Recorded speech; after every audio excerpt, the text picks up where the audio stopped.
GA Rare et Lutte 100% Keb vous présente les entrevues. Bonjour fans de lutte et tout le monde pour 100% Lutte Keb. GA ici et on est avec John Fury avec qui j'ai été à Grand Slam à Arthur Ashe à New York. Alors, pendant qu'on sauve la planète et qu'on recharge la voiture, on va faire une entrevue. Alors, c'est qui John Fury? John Fury, ça fait à peu près 5-6 ans que tu n'es plus en train de lutter. Ça fait pratiquement même 10 ans, je te dirais. 10 ans qu'il n'a pas lutté. Par contre, on peut le voir comme arbitre dans quelques fédérations de lutte au Québec. Alors, John Fury a lutté un peu partout, CRW, la JCW, même à la IWS. Alors, c'est pas toutes les entrevues que tout le monde va connaître tous, mais on veut aider à jogger un peu les mémoires, avoir du fun. Si vous connaissez pas John Fury, vous allez le connaître un peu plus après l'entrevue. Alors, on va commencer avec les questions. John Fury, nomme-moi, c'est quoi ton meilleur match que tu as eu en carrière? Ah mon Dieu, il y en a vraiment plusieurs, des matchs qui se sont démarqués, mais vite de même, celui qui se démarquait le plus, ça a été un de mes derniers combats à CRW. C'est un match qui avait fini une rivalité avec Pitbull Brando. Okay. On avait tous les deux gimmicks. Moi j'avais la chaîne, toute une chaîne avec un collier à chien autour du cou, puis lui gimmick de Pitbull avec tout le temps collier à chien et tout ça. On a fini ça en dog collar match. Okay. J'ai saigné comme un cochon, il a gagné, j'ai quitté la CRW, c'était fini pour moi à ce moment-là. Okay. CRW, c'était la fédération à qui, ça? C'est la fédération à Pat Skills, puis son père. C'est une place où j'ai été régulier là, quand même là, pour une grosse partie que ça a duré, là, cette fédération-là. C'était dans quel coin, ça? Ça, on a fait des shows principalement. À la fin, c'était principalement à Montréal. Okay. Ben, comme ça, le monde, au moins, peut se situer. Tes meilleurs adversaires? Ah, mon doux. Il y a eu tellement du monde là, que j'ai croisé qui sont soit underrated ou que le monde connaît un peu moins. Si on parle de la Jonquière, tout le monde connaît Travers, mais c'est vraiment Shogun qui pour moi était un match parfait. Okay. On pensait sensiblement pareil. Mais quand je me dirigeais dans le fond plus dans le coin de Montréal, Ryan Rogan est le nom là, que je ressortirais. Vagabond, j'étais avec dimanche passé. Oui. Oui, ça fait un bout que je ne l'ai pas vu, moi, par exemple. Quelques années. Ben, c'est un vagabond. Il se promène partout. Hein. Faut que tu le trouves. OK. Oui, là, c'est de la monnaie. La prochaine fois qu'on va le croiser. C'est ça. Alors, le move qui t'a fait le plus mal? Oh my God! Hey, en tant que tel, c'était même pas un move en particulier. Je sais même pas si on peut appeler ça un move, là. Je sais pas si vous avez vu les mains de Tomasino, Darko. Oh, les chops de Darko. Je pense que c'est l'affaire qui fait le plus mal dans le lutte. J'accepte cette réponse. OK, alors, toi et Alex Silva, vous étiez supposés d'aller à Ohio Valley Wrestling, OVW, dans le temps que c'était associé avec la WWE. Explique-moi un petit peu cette histoire-là. Dans le fond, c'était plus Alex là, qui avait la plug là-bas. À ce moment-là, dans le fond, on était en train de se préparer à être plus sérieux, puis tout. Puis malheureusement, il y a des choses dans la vie personnelle des deux personnes qui ont fait que ça n'a pas arrivé. Je vous dirais principalement, dans mon cas à moi, c'est que ça a été un manque de la misère à être focusé dans le fond sur ce que j'avais à faire là, pour que ça marche. Ça allait avorter dans l'œuf. Ben, regarde, il y a des choses qui arrivent dans la vie, là. Alors, on va enchaîner avec... C'est quoi ton meilleur thème de lutte? C'est quoi la toune de lutte que t'aimes le plus? Oh my God, il y en a eu tellement pendant des années, là, mais on va tout se le dire. Hier, c'était-tu le fun de chanter Judas? La toune de Chris Jericho à AEW. C'est parfait, c'était un blast, c'est le fun. En plus, on l'a chanté 4 fois. Il y a 4 occasions qu'on a chanté cette chanson-là parce que les tapings, là, Dynamite puis Rampage, c'était... on connaît la chanson par cœur, vraiment. Si tu peux changer une chose dans la lutte au Québec, même dans la lutte générale, ça serait quoi? Dans la lutte au Québec, c'est sûr, ce serait le fun de le produire, c'est un petit peu moins dilué, il y a tellement de feds. Je sais pas si on serait capable de concentrer un peu plus les affaires. Dans la lutte en général, je ne sais pas. Moi, je changerais rien. Pourquoi? Parce que il y a de la variété, c'est le fun, il y a quelque chose pour tout le monde, il s'agit de trouver ta niche. C'est comme moi, ça a été la lutte japonaise, puis là maintenant en Amérique, ben AEW remplit mon petit vide, puis je suis rassasié avec tout ça. OK. Ben maintenant, vu que tu es rendu arbitre, nomme-moi une chose que tu veux que les arbitres arrêtent de faire ou devraient plus faire. Oh my god. Il y en a plusieurs. C'est sûr, les arbitres devraient traiter ça plus comme si que tout était legit, comme si que c'était vrai. S'il y a quelqu'un dans le ring, il faut que ça soit vrai, c'est le ref, sinon tu perds toute crédibilité. C'est sur une affaire qui manque de constance. On en avait jasé tantôt parce qu'il y a eu un exemple hier à AEW. Le Moses, là, on lève le bras 3 fois, puis la 3e fois, le gars, il hulk up. On peut-tu juste se décider sur on lève-tu 3 fois le bras? Ou c'est referee stoppage au premier coup, là. Faut juste se décider. OK, ben c'est très précis. C'est quoi la leçon la plus importante que tu as appris dans ta carrière de lutte?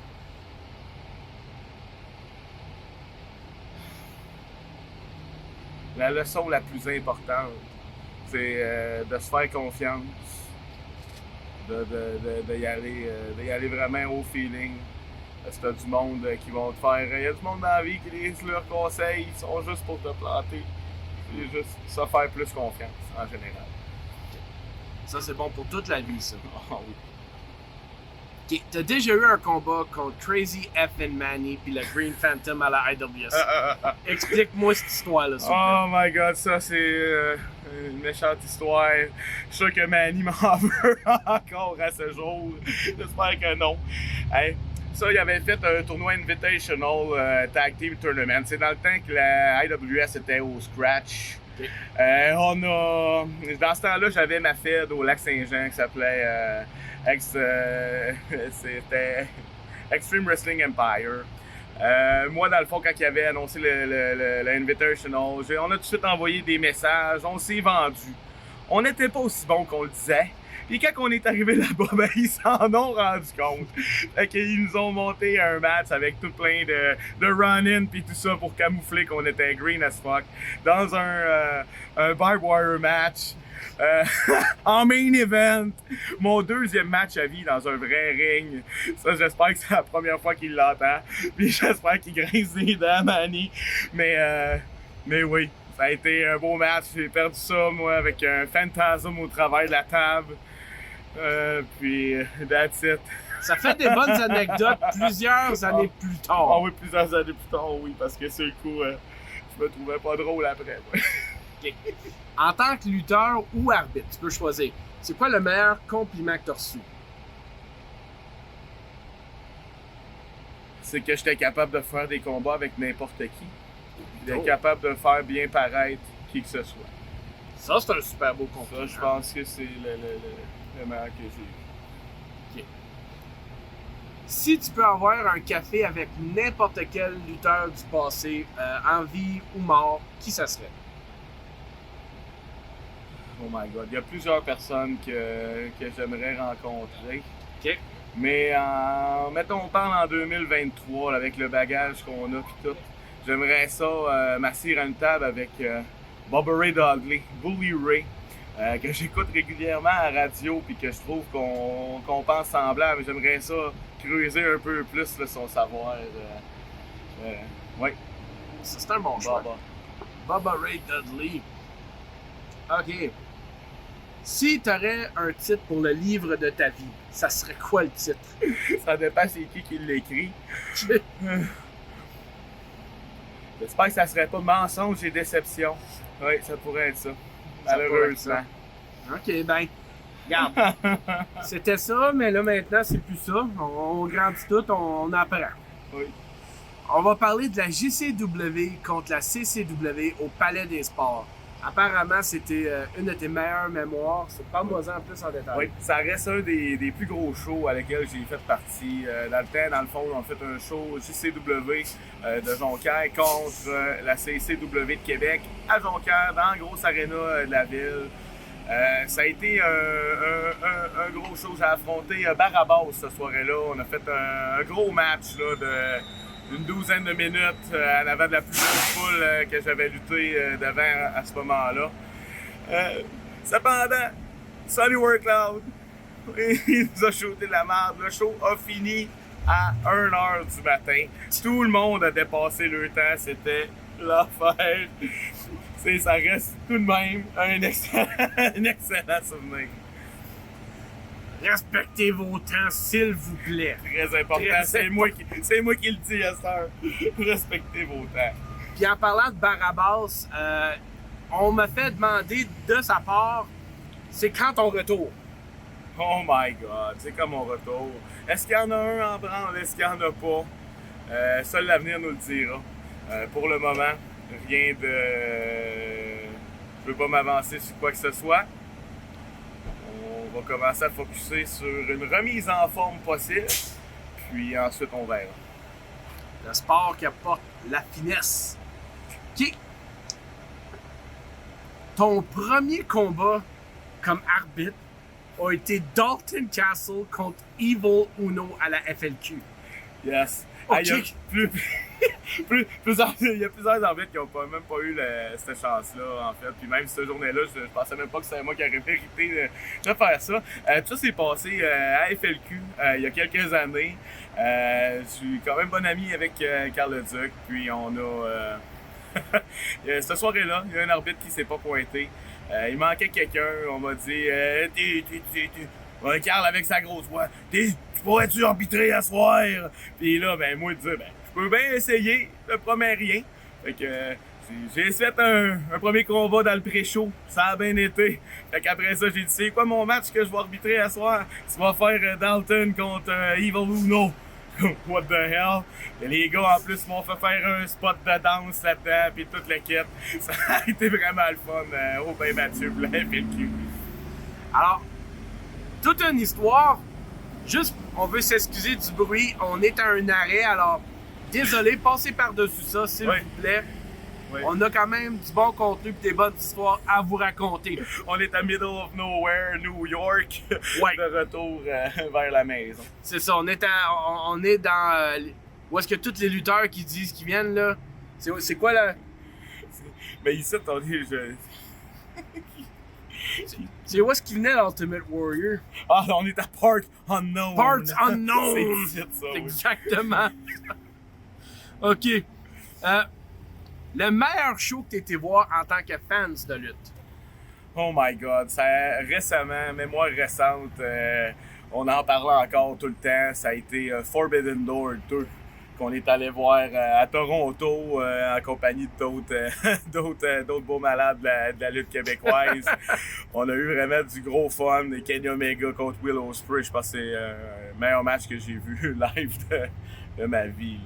C'était incroyable. Ah, ça va être dur à battre. Alright. John Fury est célèbre pour plusieurs choses, mais John Fury est célèbre aussi à cause d'une promo et même pas la tienne. Explique-moi ça, s'il vous plaît. Oh my God. Hey, on a une promo qu'on a tout le temps surnommée le Piastro Charabia. Il y avait un paper, comme l'événement mensuel de la JCW où j'allais devoir faire équipe avec Piastro de la Pezos pour affronter une équipe que je suis même plus sûr de c'est qui, parce que c'est plus important. Ça a été tellement tombé dans l'ombre de la promo qui a précédé.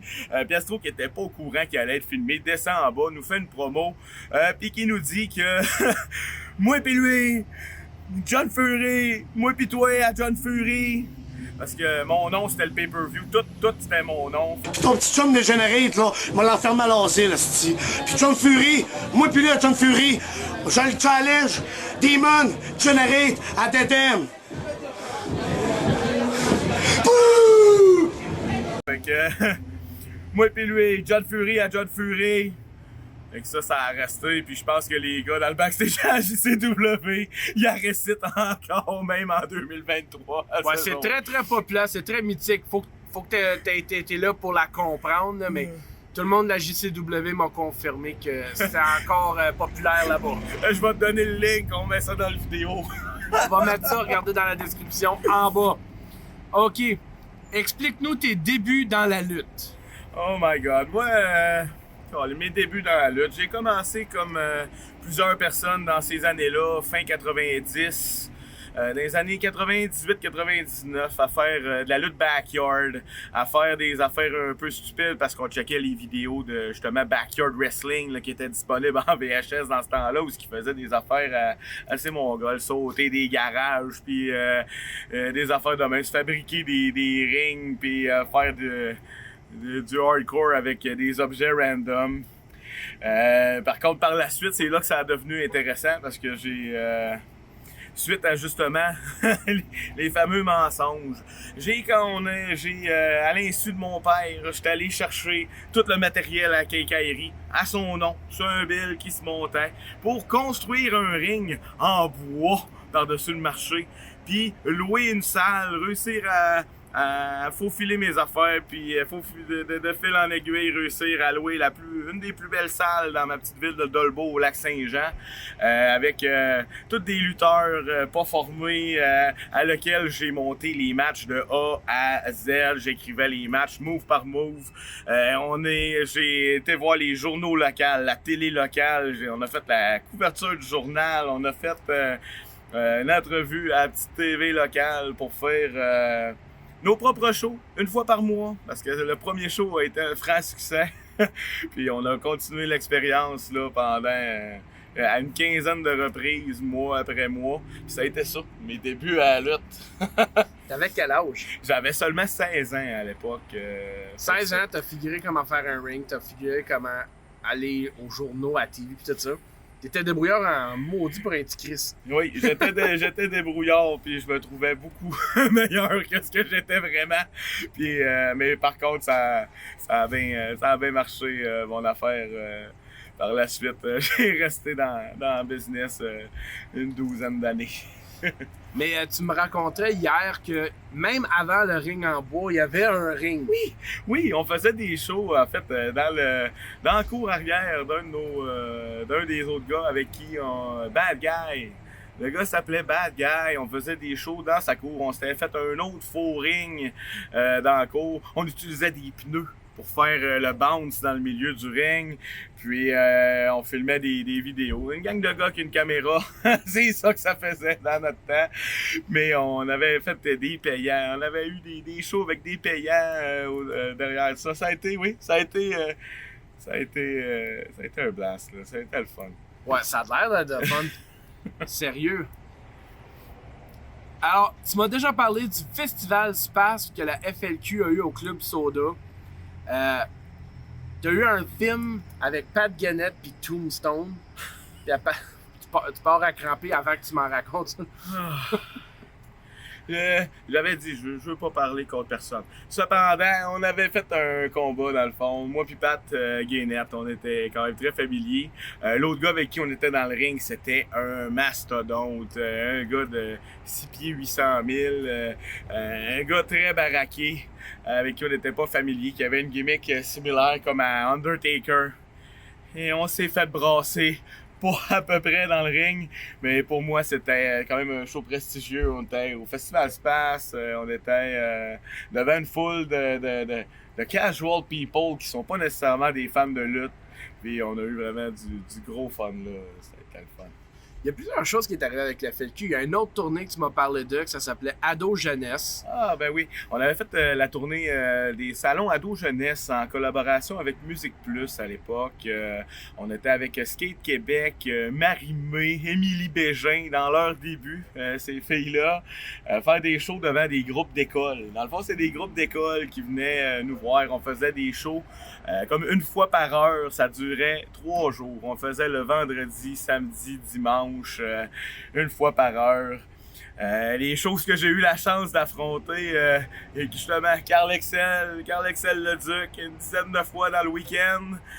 Des matchs à l'ancienne, on colle tout dans le ring, on fait ça. Rien de préparé d'avance. Puis, puis que, justement, dans le premier match du week-end, une belle erreur de débutant, la chop, elle s'en vient, je me baisse la face, j'ai le nez cassé et j'ai fini le week-end avec les deux yeux au bord noir, le nez cassé, puis à quand même affronter la grandeur qui fait mal tout le reste du week-end à chaque heure.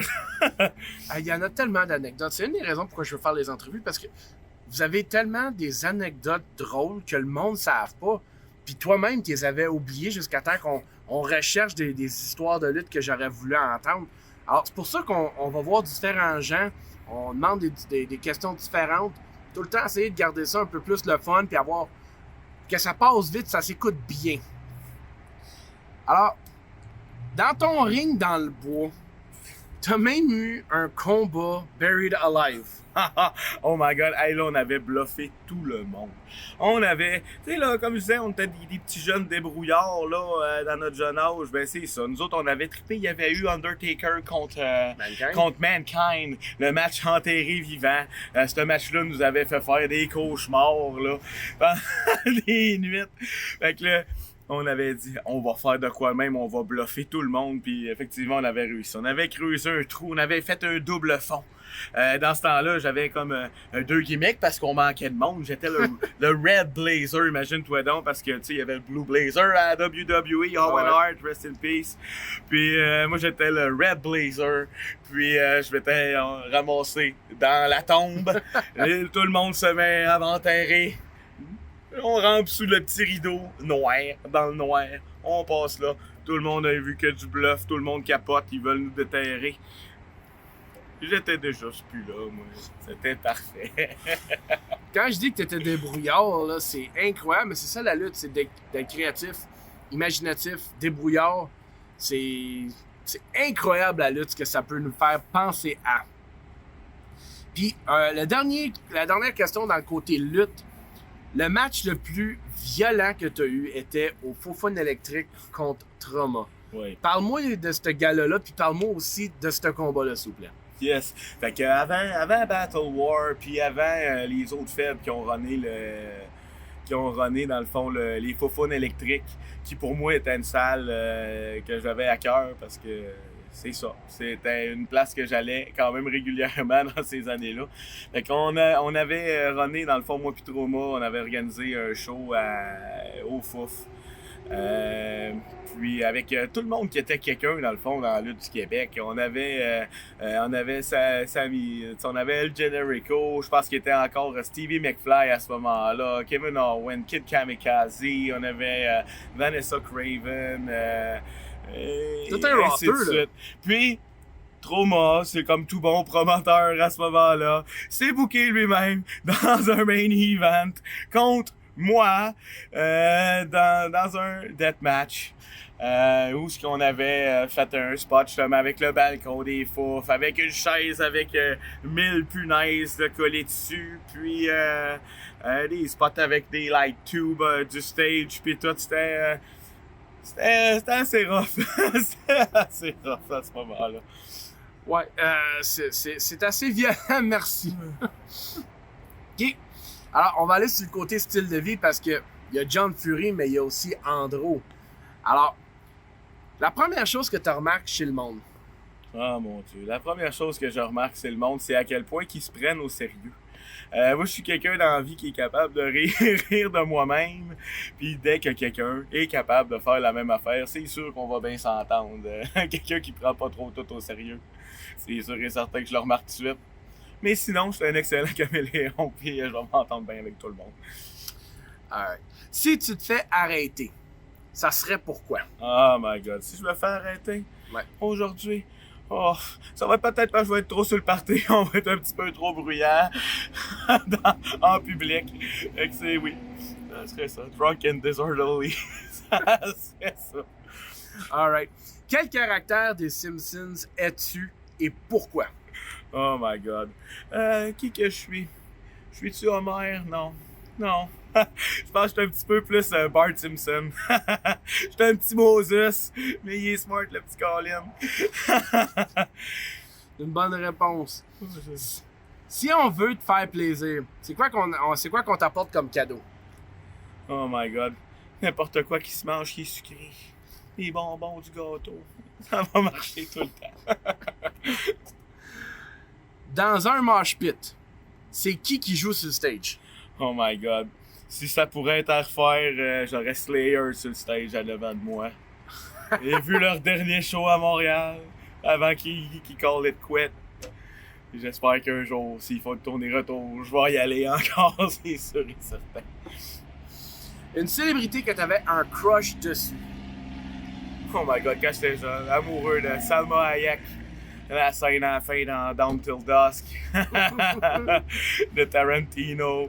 J'étais en amour avec elle. Ah, ben du monde qui est en amour avec elle. Un sport que t'aimes à part la lutte. Autre que la lutte. Pas un sport que je pratique, un sport que j'adore, le hockey. Hockey de la Ligue nationale. J'étais un gros fan des Canadiens de Montréal. C'est pour ça que tu connais le Centre Bell comme ça. Je connais par cœur. Ouais, moi je le connais pas tant que ça, là, mais j'ai hâte au mois de décembre quand AEW va être là. Ça va être le fun. Yeah. Tu vas être encore plus utile que d'habitude. La meilleure avis que tu as reçu dans la vie. C'est de rester moi-même. Rester moi-même. Et de poursuivre dans le fond tes buts. Avis que toi t'aimerais donner aux autres. Faites pas comme moi. OK. C'est assez simple et direct. Une chose que tu peux pas vivre sans. La lutte. OK.